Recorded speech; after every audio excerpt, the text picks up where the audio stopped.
Amafaranga bita imicoro ashika 5,000, 10 canke arenga nico giturira abanyagihugu batangishwa bivanye n'ingendeshwa bafise kugira baronswe igitoro kuri iyo station iri mu Kibimba muri komine Giheta. Abanyagihugu bavuga ko uwijejwe ari uwitwa Fiacre, ingendo yiyamirizwa n'abo banyagihugu kuko uwudatanze ayo mafaranga atagitora aronka.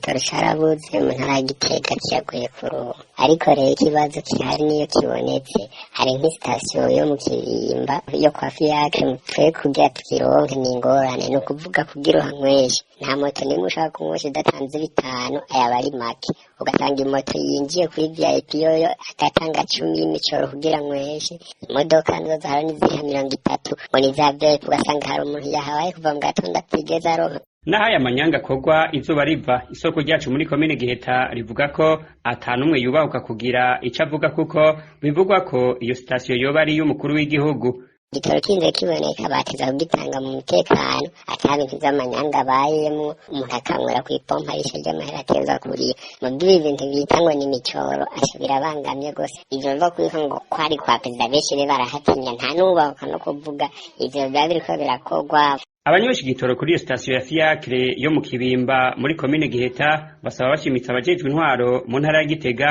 guhagarika ubwo busuma bukorerwa abanyagihugu, igitoro kigatangwa atawubanje kwakwa igiturire.